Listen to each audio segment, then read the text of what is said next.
Hello students, आज मैं आपको 2024 का बायोलॉजी का मॉडल पेपर सॉल्व करवा रही हूँ। और ये जो पेपर है वो पेपर अब जो नया पैटर्न आया है उस पैटर्न के अकॉर्डिंग है। तो आप इसको 2-3 बार देख लेना कि किस तरह के क्वेश्चंस आएंगे और उनमें कितने मार्क्स वगैरह हैं, उस हिसाब से आपको इसको करना है। सबसे पहले कुछ इंस्ट्रक्शन दिए जाते हैं, जो आप पेपर दे चुके हो तो आपको ज़्यादा दिक्कत आएगी नहीं। इसमें जो सबसे इम्पोर्टेंट है वो ये ध्यान रखना आप कि क्योंकि अपना जो पेपर है वो हिंदी और इंग्लिश दोनों में आता है, तो इसमें अगर मान लीजिए कभी आपको क्वेश्चन में कोई कन्फ्यूज़न है तो उसमें हर समय हिंदी जो है उस वाले क्वेश्चन को सही मानते हैं, और इंग्लिश में अगर कोई है आपको लग रहा है तो आप हिंदी वाले को ही सही मान के पेपर का आंसर जो क्वेश्चन है उसका आंसर करना। सबसे पहले देखो, अपने पास में फर्स्ट सेक्शन है और ये ए सेक्शन। इस ए सेक्शन में 16 क्वेश्चन आएंगे एमसीक्यू, और सारे जो क्वेश्चन हैं वो हाफ मार्क्स के हैं। तो सबसे पहले आप जो क्वेश्चन करेंगे तो एक टेबल फॉर्म में इसको आप करेंगे। अब देखो, सबसे पहले जो फर्स्ट क्वेश्चन यहाँ दिया हुआ है कि outer wall of pollen grain is made up of which organic material. तो आपको पता है कि जो पोलन ग्रेन होता है उस पोलन ग्रेन की जो एग्जाइन होती है उस एग्जाइन पे स्पोरोपोलेनिन होता है, और इसी के कारण ये हमेशा कैसे रहती है, इस डिस्ट्रॉय नहीं हो सकते।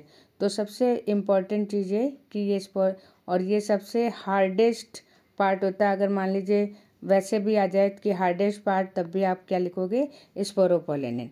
उसके बाद में सेकंड क्वेश्चन है वर्क्स टू नरिश स्पम्स, कि जो स्पम्स बनते हैं उन स्पम्स को कौन नरिशमेंट देता है, तो वो अपनी सेल्स होती है सर्टोली सेल।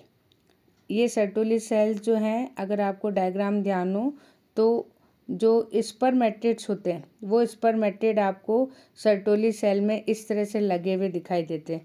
तो सर्टोली सेल है जो स्पर्म्स को नरिशमेंट देती है। फिर उसके बाद में है विच मेडिसिन फ्री कॉन्ट्रासेप्टिव मेथड। तो मेडिसिन फ्री में जैसे आपको पता है यहाँ पे भी केमिकल यूज़ किया हुआ है, यहाँ पे भी केमिकल यूज़ किया है, इसमें भी हार्मोन्स है तो केमिकल यूज़ है। तो जो लिप्टस लूप्स होते हैं ये बिल्कुल ऐसे रबड़ के बने हुए होते हैं, तो इसमें कोई भी जो है मेडिसिन या कोई भी केमिकल है वो यूज़ नहीं किया जाता है। तो इसका आंसर होगा आपका लिप्टस लूप। उसके बाद में फिर अपने पास में नेक्स्ट क्वेश्चन है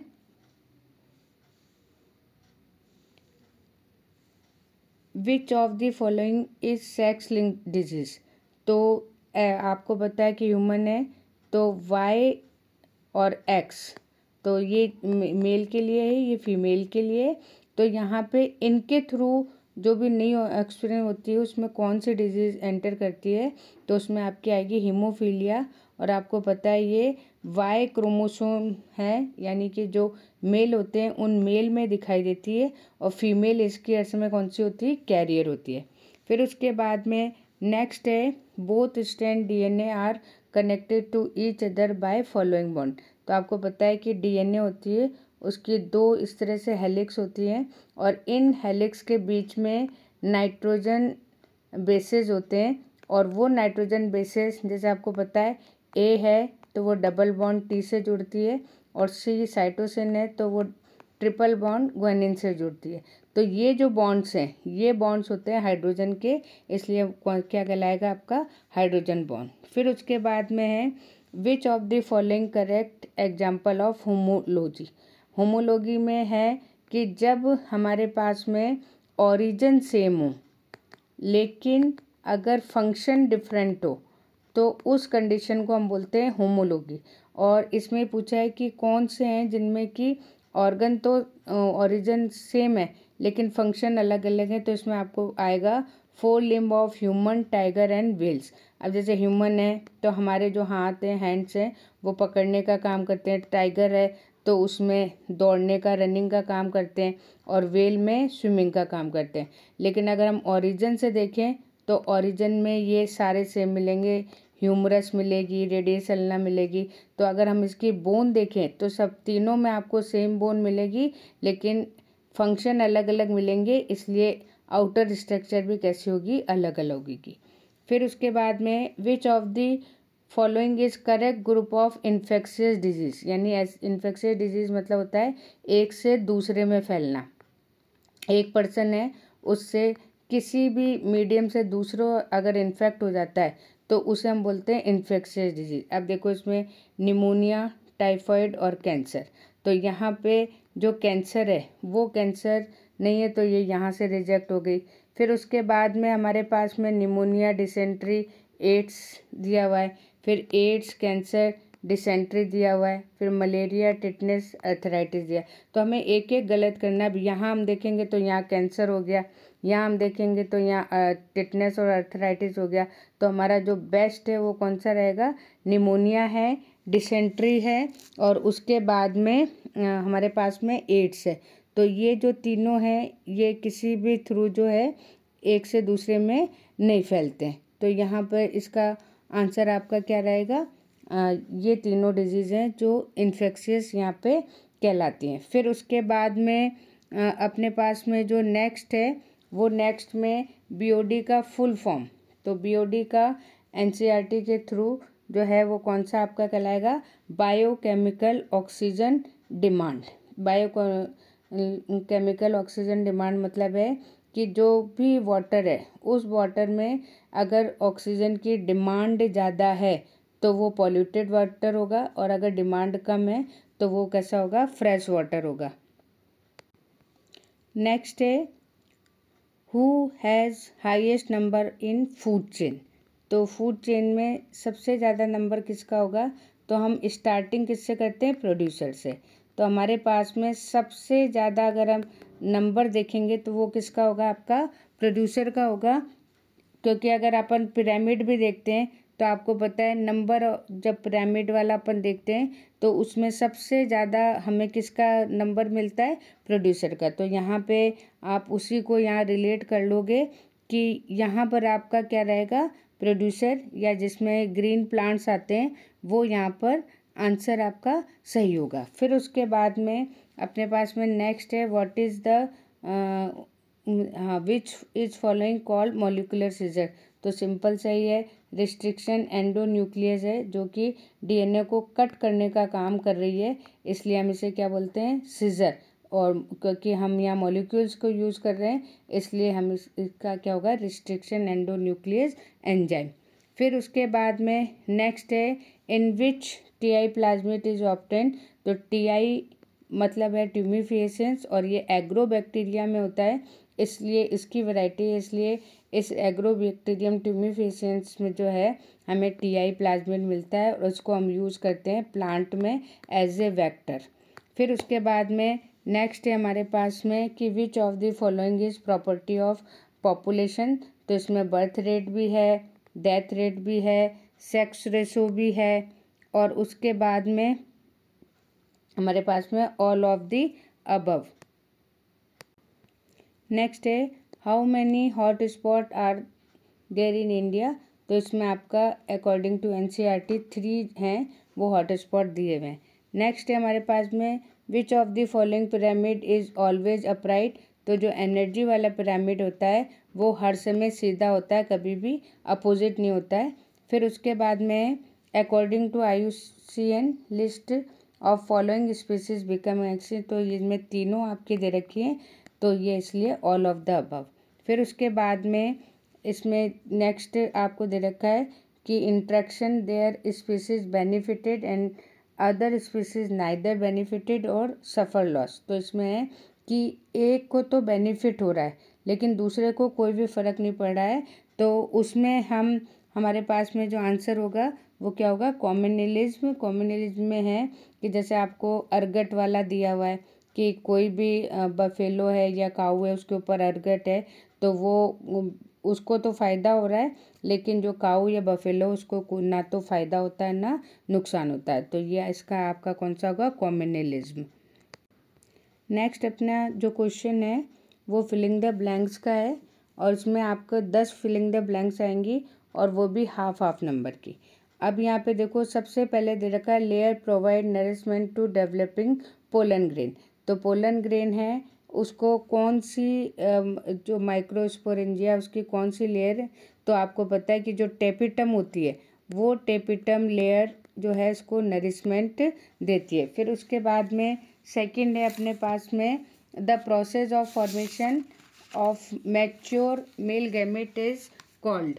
तो यहाँ पे क्योंकि मेल गैमेटोफाइट की बात कर रहे हैं तो यहाँ पर स्पर्मेटोजेनेसिस है जिसमें कि हम मेल गैमेट को बनाते हैं। अब यहाँ पे अगर मान लीजिए प्लांट का नाम आ जाता तो आप माइक्रोस्पोरोजेनेसिस भी लिख सकते हो। फिर उसके बाद में है नेक्स्ट कि जो म्यूटेशन है process of formation factor causing mutation are called. तो उसमें कौन कौन से हैं, तो इसमें सिंपल सा है म्यूटेजेंस, जो चाहे वो कोई सा भी हो, केमिकल हो चाहे फिजिकल हो आर्टिफिशियल हो नेचुरल हो, तो उसमें जो भी केमिकल्स या जो भी फैक्टर्स यूज होते हैं उन्हें हम बोलते हैं म्यूटेजेंस। फिर उसके बाद में lightly stain area of typical nucleus. तो उसमें आपको पता ही है कि जब हम किसी क्रोमोसोम को स्टेन करते हैं तो उसमें कुछ पैचेज हमें डार्क दिखते हैं और कुछ पैचेज हमें लाइट दिखते हैं। तो लाइट वालों को हम बोलते हैं यूक्रोमेटिन और जो डार्क वाले होते हैं उसे बोलते हैं हीट्रोक्रोमेटिन। तो इसमें क्योंकि लाइट स्टेन पूछा है तो आप लिखोगे यूक्रोमेटिन। फिर उसके बाद में natural selection is main concept of. तो ये आपको पता ही है कि डार्विज्म का है, तो डार्विन है तो आप चाहे डार्विन कह सकते हो बाय डार्विन या डार्विज्म भी कह सकते हो। फिर उसके बाद में कोलेस्ट्रॉल पूछा है आपसे, जो क्लोस्ट्रम होता है उस क्लोस्ट्रम इज रिच इन, इसमें एंटीबायोटिक पूछी है तो इसमें आपकी कौन सी होगी IgE। ठीक है, सबसे पहली बात तो क्लोस्ट्रम क्या है, तो जो फर्स्ट मिल्क होता है उस फर्स्ट मिल्क को हम बोलते हैं कोलेस्ट्रम। तो यहाँ पे इसमें एक एंटीबॉडी जो मदर से मिलेगी वो कौन सी होगी IgA। नेक्स्ट है अपने पास में dash dash dash use large scale of production of ethanol. तो यहाँ पे हमें एक मतलब एपरेटस का नाम लिखना है, तो वो होगा आपका फर्मेंटर, जिसके अंदर हम फर्मेंटेशन प्रोसेस करेंगे।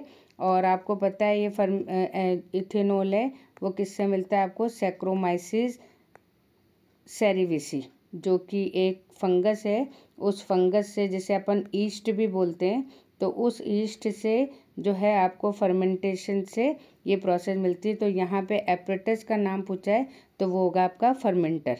फिर उसके बाद में है DNA fragment are separated by. तो ये आपको पता है इलेक्ट्रोफोरेसिस जो टेक्निक होती है उस टेक्निक से हम जो भी हमारे DNA हैं उन DNA को सेपरेट करते हैं। फिर उसके बाद में capacity to generate whole plant और एनी सेल एक्सप्लांट। तो इसमें आपका आएगा टोटीपोटेंसी। अब टोटीपोटेंसी वो प्रोसेस है जिसके अंदर प्लांट सेल के अंदर जो है आप टिश्यू कल्चर से उससे कोई भी ऑर्गन बना सकते हो, तो उसे हम बोलते हैं टोटीपोटेंसी। फिर उसके बाद में in Meghalaya are last refugia large number of rare plant. तो इसमें आप सेक्रेड ग्रूव्स भी लिख सकते हो, और अगर आप नाम देना चाहो तो यहाँ पे आप खासी और जंतिया हिल्स जो हैं उनका नाम भी दे सकते हो, क्योंकि मेघालय में दोनों हैं और इनको आप अपन सेक्रेड ग्रुप्स कहते हैं, यानी कि हमने अपने रिलीजन के हिसाब से इनको बचा रखा है। तो ये आप अपने पास में फिलिंग द ब्लैंक्स कंप्लीट हो गए। उसके बाद में फिर हमारे पास में क्वेश्चंस हैं जिसमें आपको या तो 1 वर्ड आंसर आएगा आपका या 1 लाइन आएगा। जैसे सबसे पहले आपको दे रखा है व्हाट इज़ पॉलिनेशन। तो बहुत सिंपल सी डेफिनेशन है कि transfer of pollen grain to stigma, और इसमें कोई भी मीडियम भी हो सकता है और नहीं भी हो सकता है। तो आप केवल transfer of pollen grain to stigma by any medium, तो ये प्रोसेस को आप क्या कहोगे, पॉलिनेशन। सेकंड क्वेश्चन है who gave chromosomal theory of inheritance. ये थ्योरी किसने दी थी, तो इसमें आपको साइंटिस्ट का नाम लिखना है, तो वो आपके Walter Sutton and Theodore Boveri. इसमें आप सटन और बोवेरी भी लिख सकते हो और इसका पूरा नाम भी है वो भी आप यहाँ पे लिख सकते हो। फिर उसके बाद में नेक्स्ट व्हाट इज सिस्ट्रॉन। ठीक है, तो सिस्ट्रॉन क्या है, हमारा जो जीन है जो कि ट्रांसक्रिप्शन में जाता है, तो उसका सबसे लार्जेस्ट पार्ट, उस लार्जेस्ट पार्ट को हम क्या बोलते हैं, सिस्ट्रॉन। और यही ट्रांसक्रिप्शन के बाद में mRNA में चेंज होता है और फिर प्रोटीन सिंथेसिस करता है, तो इसी को हम क्या बोलते हैं, सिस्ट्रॉन। तो यहाँ पे अगर आप वैसे डेफिनेशन देना चाह सकते हो तो the segment of DNA that codes polypeptide in called cistron, जो कि ट्रांसक्रिप्शन यूनिट का काम करता है। फिर उसके बाद में कि give any example of adaptive radiation, तो कोई भी आप एग्जाम्पल है वो एग्जाम्पल यहाँ पे दे सकते हो। जैसे आप डार्विन फिंचेस वाला है वो वाला एग्जाम्पल आप यहाँ पे दे सकते हो, तो डार्विन फिंचेस इसका एग्जाम्पल हो गया। फिर उसके बाद में राइट डेफिनेशन ऑफ एनालॉजी, तो अभी अपन ने ऊपर देखा था कि होमोलॉजी, तो उसमें ओरिजिन सेम था और फंक्शन अलग थे। यहाँ पर क्या होगा, ओरिजिन डिफरेंट होगा और जो फंक्शन है वो सेम होंगे। तो इसमें आप पहले तो डेफिनेशन लिखोगे कि when organ are originated by different type, और जब उनका फंक्शन दोगे तो फंक्शन इज सेम।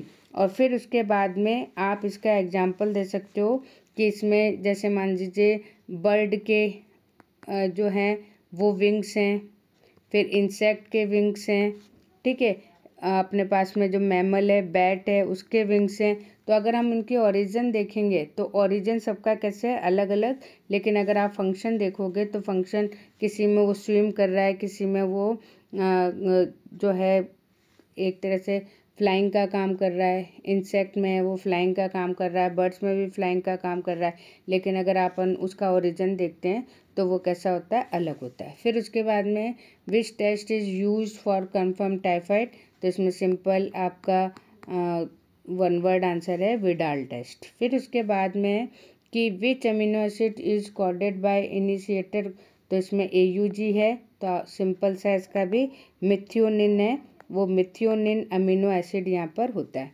फिर उसके बाद में है कि which beneficial bacteria are found in कर, तो इसमें आप ले सकते हो बैसिलस, लैक्टोबैसिलस, और उसके अलावा पहले तो आप लैक्टोबैसिलस भी लिख सकते हो और उसके अलावा आप इसको लैब भी लिख सकते हो, यानी जो लैक्टिक एसिड बैक्टीरिया है जिसका ग्रुप का नाम है, और अगर आप इंडिविजुअल देना चाहो तो आप इंडिविजुअल भी इसका। नेक्स्ट अपने पास में देखो सेक्शन B है, और यहाँ पे जो क्वेश्चंस आएंगे वो क्वेश्चन आएंगे आपके 1.5। तो यहाँ पे आपको एक डेफिनेशन होगी, उसके टाइप्स भी हो सकते हैं इस तरीके से। अब सबसे पहले यहाँ देखो दे रखा है आपको ट्रिपल फ्यूज़न, तो ट्रिपल फ्यूज़न की सबसे पहले आपको डेफिनेशन देनी है कि एक तो मेल गैमिट और एक सेकेंडरी न्यूक्लियस, ये दोनों मिलके जो फ्यूज़न करते हैं तो इसके फ्यूज़न में हमें 3 न्यूक्लियस वाला स्ट्रक्चर मिलता है, तो इसलिए हम इसको क्या बोलते हैं, ये N है, ये 2N है और ये 3N डेवलप हो रहा है, तो इससे 3 जो न्यूक्लियस हैं वो उनका फ्यूज़न होता है, इसलिए हम इसको बोलते हैं ट्रिपल फ्यूज़न। और इस ट्रिपल फ्यूज़न से बनता है एंडोस्पर्म। तो यहाँ पे सबसे पहली बात आप इसी तरह से लिखोगे N + 2N और उसके बाद में 3N, और 3N ही क्या होता है, एंडोस्पर्म। और ये जो एंडोस्पर्म है हमारे पास में, अगर वैसे देखो आप NCERT के थ्रू, तो हमारे पास में 3 तरीके के आपको एंडोस्पर्म मिलेंगे।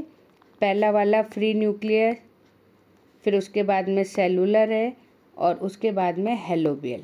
तो यहाँ पर आप तीनों के नाम लिख के और इसमें आप इसका डायग्राम भी बना सकते हो कि ये जो हमारा सिंपल वाला होता है फ्री न्यूक्लियस वाला, तो उसमें आप कोई बना के ये एम्ब्रियो बन रहा है और इसके चारों तरफ आपको, और ये जो मिलते हैं वो किस में मिलते हैं, आपको कोकोनट में। फिर उसके बाद में सेलुलर वाला है तो उसमें फिर आप एम्ब्रियो बना के पूरी सेलुलर स्ट्रक्चर बनाओगे।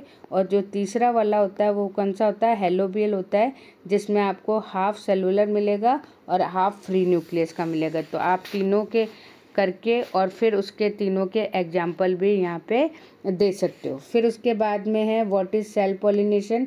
तो सेल पॉलिनेशन आपको पता है कि जब पोलन ग्रेन्स सेम फ्लावर पे या उसी प्लांट के दूसरे फ्लावर पे अगर जाते हैं तो उस प्रोसेस को हम बोलते हैं सेल पॉलिनेशन। और सेल पॉलिनेशन के लिए आपके पास में 4 प्रोसेस हैं जिनसे कि हम सेल पॉलिनेशन को रोक सकते हैं, क्योंकि क्रॉस पॉलिनेशन सेल्फ से अच्छा होता है। तो उसके लिए हम नेचर ने भी किया हुआ है। सबसे पहले है सेल्फ फर्टिलिटी, कि जैसे मान लीजिए मेल और फीमेल दोनों हैं लेकिन केवल एक ही है वो मैच्योर होता है। फिर उसके बाद में अपने पास में एक मैच्योर हो गया, जैसे मान लीजिए कि मेल है वो मेल मैच्योर हो गया तो उसे बोलते हैं प्रोएंड्रस, और अगर फीमेल हो गया तो उसे बोलते हैं गाइनोएंड्रस। फिर उसके बाद में कि दोनों हैं लेकिन एक स्टेराइल है एक फर्टाइल है, तो ये भी हमारे पास में हो गया। तीसरा हमारे पास में कि दोनों की साइज़ जो है या लेंथ है वो अलग अलग है, कि स्टिग्मा किसी में बहुत बड़ी है स्टेमन छोटे हैं, किसी में स्टिग्मा छोटी है और स्टेमन बड़े हैं। तो इस तरीके से साइज़ में डिफरेंस होता है। फिर उसके बाद में है कि यूनिसेक्सुअल प्लांट, ये सबसे इम्पॉर्टेंट है, क्योंकि यूनिसेक्सुअल होगा तो हर 100% इसमें कौन सा होगा, क्रॉस पॉलिनेशन। तो इस तरह से पहले आप इसकी डेफिनेशन दोगे, फिर इसके आपको 4 टाइप्स या 4 अडेप्टेशन है वो लिखने हैं, ताकि जिससे कि हम सेल पॉलिनेशन को कम कर सकते हैं या ख़त्म कर सकते हैं। उसके बाद में नेक्स्ट है एमनियोसेंटेसिस। तो एमनियोसेंटेसिस में आपको बता रखा है कि जो हमारे एम्ब्रियो होता है उस एम्ब्रियो के चारों तरफ एक फ्लूइड भरा रहता है और उस फ्लूइड को हम क्या बोलते हैं, एमन्यून। तो इस एमन्यून को इंजेक्शन के थ्रू बाहर निकाला जाता है और फिर टेस्ट किया जाता है। ये एक्चुअली किया जाता है कि कोई डिजीज़ वगैरह तो नहीं है, कोई एबनॉर्मलिटीज़ तो नहीं है, तो उस प्रोसेस को हम बोलते हैं एमनियोसेंटेसिस। और अब इसको बैन कर दिया गया। इसको बैन इसलिए कर दिया गया कि दूसरी डिसऑर्डर या एबनॉर्मलिटी की जगह हम सेक्स डिटर्मिनेशन के लिए इसको यूज़ करते हैं, क्योंकि इसके अंदर जो एम्ब्रियो होता है उसकी सेल्स आ जाती हैं और उन सेल्स को अगर हमें पता लग जाता है कि अगर इन सेल्स में XX है तो फीमेल है और अगर XY है तो मेल है। तो इस तरीके से जो है हम सेक्स डिटर्मिनेशन को ज़्यादा यहाँ यूज़ कर रहे हैं, तो इसलिए आजकल इसको क्या कर दिया गया, बैन कर दिया गया। उसके बाद में फिर दे रखा है explain first law of Mendel using Punnett square. तो इसके लिए आप सिंपल सा जो है पहले बनाएंगे इस तरीके से, फिर उसके बाद में इसके गैमेट्स बनाएंगे और फिर इस तरीके से यहाँ पे T और T और T और T करके फिर आप इसको पूरा का पूरा लिखोगे। तो ये जो अपना इस तरह से स्क्वायर बना के उसमें गैमेट को डिवाइड करना है, इसको हम बोलते हैं पुनेट स्क्वायर। तो ये पूरा पुनेट स्क्वायर करके आप इसको पूरी F1 जनरेशन और F2 जनरेशन करोगे और उसके बाद में उसमें जीनोटाइप, फिनोटाइप, रेशियो ये सारी दिखा के इसका कंप्लीट करोगे। फिर इसके बाद में नेक्स्ट अपने पास में है what is pedigree analysis and how is it useful. तो सबसे पहले आपको जो पेडिग्री एनालिसिस होती है उसको आप दूसरा नाम दे सकते हो बायोलॉजिकल होरोस्कोप, यानी कि हमें पता लगता है कि हमारे पास में जो भी ऑर्गेनिज्म है उस ऑर्गेनिज्म में क्या कैरेक्टर है। जैसे होरोस्कोप मतलब होता है कुंडली, जैसे अपन यूज़ करते हैं। तो यहाँ पे सबसे पहले तो आपको उसकी डेफिनेशन करनी है, फिर आप इसमें एग्जांपल भी बता देना कि जैसे मेल है तो हम इसको स्क्वायर में, फीमेल है तो हम इसको सर्किल में, अगर डिजीज़्ड है तो हम इसको भर देंगे इस तरह से, ये है तो इसको कर देंगे। और जो तीसरा अपने पास होता है जिसमें कि सेक्स डिटर्मिनेशन नहीं होती है तो उसको हम ऐसे ब्रिक शेप में करते हैं। तो ऐसे आप इसको 3-4 एग्जांपल देके बता सकते हो। फिर उसके बाद में हाउ इट इज़ यूज़फुल, तो आपको पता है कि अगर हमें पहले से कैरेक्टर पता लग जाएगा कि इसमें किसी तरह की कोई जेनेटिकल डिजीज़ वगैरह है तो हम उसको पहले से क्योर कर सकते हैं, तो ये इसके लिए हेल्पफुल है।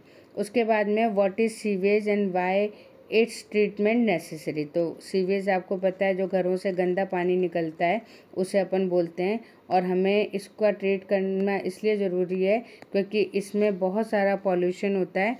तो उसको सही करने के लिए, यानी कि हमारे पास में कोई भी वाटर है तो उसकी पीएच अगर 7 के आसपास है तो वो तो हमारा नॉन पोल्यूटेड है, लेकिन अगर इससे कम या ज़्यादा है तो वो वाला पानी हमारे लिए सही नहीं होता है। इसीलिए जो है आजकल शहरों में एसटीपी प्लांट्स जो हैं, यानी सीवेज ट्रीटमेंट प्लांट्स लगाए जाते हैं, जिससे कि हम इस सीवेज प्लांट को भी अच्छा पानी में या पीएच 7 में हम इसको कन्वर्ट कर सकते हैं। उसके बाद में बायोगैस।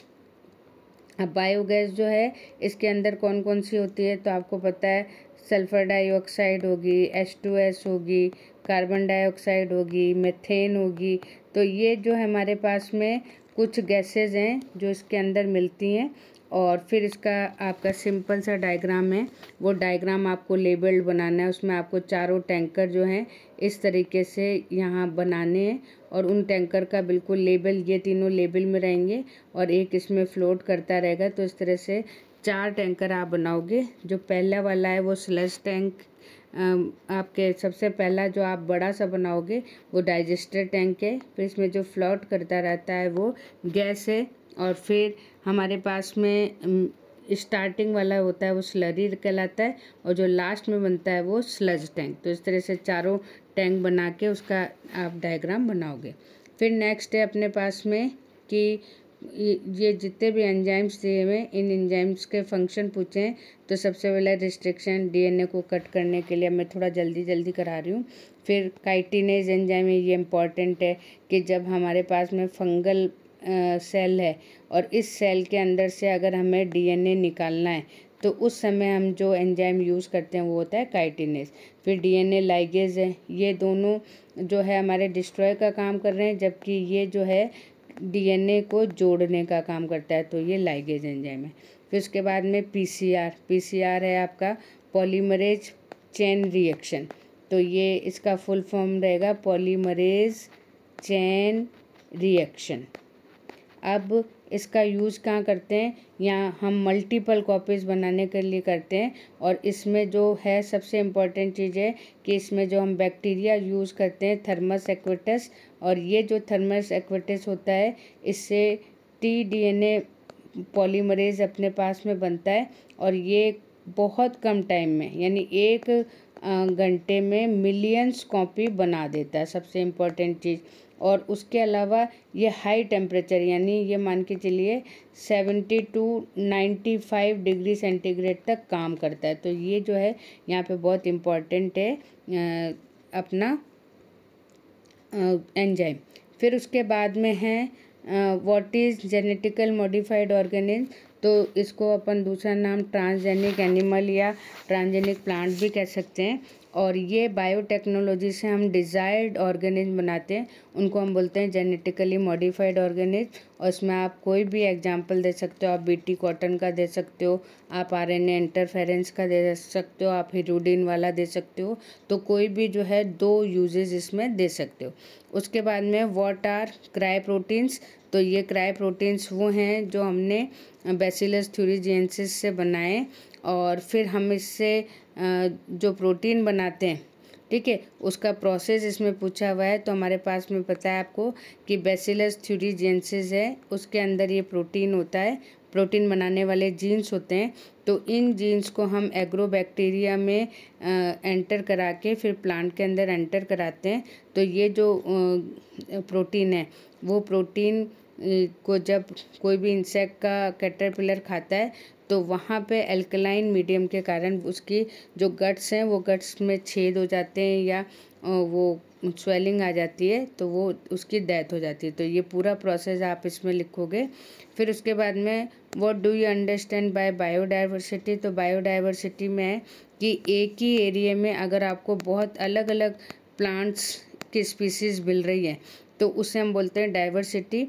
और जितनी ज़्यादा आपको डाइवर्सिटी मिलेगी वो उतनी ही एनवायरनमेंट के लिए अच्छी होगी। अब यह है what are reason for this damage. तो इसमें जो सबसे इम्पॉर्टेंट है, आपको पता है कि हम बहुत ज़्यादा एक तो पॉल्यूशन कर रहे हैं, दूसरा हम नेचुरल हैबिटेट को ख़त्म कर रहे हैं। तो इसमें आप कोई भी 4 रीज़न है, वो 4 हम जो भी चीज़ है उसको ओवर यूज़ कर रहे हैं, एक्सप्लॉयटेशन कर रहे हैं। तो ये कुछ 4 रीज़न है, वो 4 रीज़न आप यहाँ पे लिख सकते हो। अब अपना नेक्स्ट सेक्शन है वो सी सेक्शन है, जिसमें कि 100 वर्ड्स की लिमिट है और ये 3 नंबर का है। अब यहाँ पे देखो सबसे पहले ही दे रखा है, तो 3 आपको इसमें टॉपिक दे रखे हैं। सबसे पहले कार्पस ल्यूटियम। तो सबसे पहले आप बता सकते हो कि कार्पस ल्यूटियम क्या है, कि आफ्टर जो है ओव्यूलेशन के बाद में जो भी स्ट्रक्चर बचती है, उस बची हुई स्ट्रक्चर को हम क्या बोलते हैं, कार्पस ल्यूटियम। ठीक है। और अगर फर्टिलाइजेशन हो जाता है तो यही कार्पस ल्यूटियम एंडोक्राइन ग्लैंड्स में बदल जाती है और प्रोजेस्टेरोन रिलीज करती है। तो आप पहले इसका बनने का बताओगे, फिर इसका फंक्शन बताओगे, और फिर आप चाहो तो इसका डायग्राम भी आप नॉर्मल सा बना सकते हो। उसके बाद में एक्रोसोम। एक्रोसोम आपको पता है कि स्पर्म के ऊपर जो कैप लाइक स्ट्रक्चर है उसे हम एक्रोसोम बोलते हैं। और इस एक्रोसोम के अंदर भी एंजाइम होते हैं जो एग एनवेलप को डिज़ोल्व करने का काम करते हैं। तो उसमें आप यहाँ पे भी पहले पोजीशन बता सकते हो, फिर फंक्शन बता सकते हो, फिर छोटा सा डायग्राम भी बना सकते हो। फिर उसके बाद में फिम्बरी। फिम्बरी क्या है, फिम्बरी जो फैलोपियन ट्यूब होती है, उस ट्यूब पे ऐसी फिंगर लाइक स्ट्रक्चर होती है जो कि इस तरह से ओव्यूल है, उस ओव्यूल के चारों तरफ होती है और यहाँ से एग इसके अंदर एंटर करता है। तो ये एक स्ट्रक्चर है। यहाँ पे भी आप इसका फैलोपियन ट्यूब वाला डायग्राम बना सकते हो और उसमें फिम्बरी दिखा सकते हो। तो इस तरीके से आप तीनों की सबसे पहले पोजीशन बता सकते हो, फिर उसके बाद में फंक्शन बता सकते हो और फिर एक छोटा सा डायग्राम बना सकते हो। तो ये पूरा आपका 3 नंबर में कंप्लीट हो जाएगा। अब देखो जो सेक्शन सी है उसमें इसी बार जो है ऑप्शन भी हैं। जैसे नेक्स्ट आपका है व्हाट इज oogenesis और एक्सप्लेन। तो इसमें आप सबसे पहले इसकी डेफिनेशन दोगे, फिर उसके बाद में आप इसके तीनों स्टेप कि सबसे पहले मल्टीप्लिकेशन है उसमें क्या होगा, फिर ग्रोथ है उसमें क्या होगा, फिर उसके बाद में मैचुरेशन में क्या होगा। तो इस तरीके से आप पूरा ऐसे डायग्राम बना के जो आपके बुक में दिया है, इस तरीके से आप इसको पूरा का पूरा स्टेप बाय स्टेप कंप्लीट करोगे।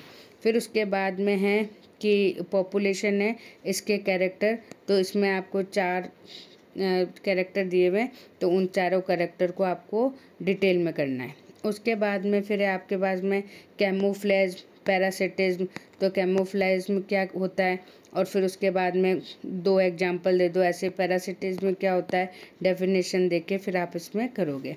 फिर उसके बाद में है नेक्स्ट आपका इसमें प्रोमोटर या टीआरएन है। तो प्रोमोटर में भी आप चाहो तो पूरा का पूरा डायग्राम बना के उसकी पोजीशन बता सकते हो। फिर उसके बाद में जो टीआरएनए में भी आप उसका डायग्राम बना के उसके कैरेक्टर्स लिख सकते हो। तो ये थोड़ा सा आपका बड़े बड़े क्वेश्चन रहेंगे। उसके बाद में फिर अपने पास में इसके ऑप्शन में है, तो इसमें डिफरेंसेस पूछे हुए हैं। तो सबसे पहले रिपीटेटेड डीएनए, और ये जितने भी डिफरेंसेस हैं इसमें तीनों डिफरेंस दे रखे हैं। तो वो बिल्कुल आप इस तरह से टेबल बना के कि रिपीटेड डीएनए, फिर सैटेलाइट डीएनए, फिर 1 2 3 4 जितना आप लिख सकते हो। फिर यहाँ पे भी उसी तरीके से।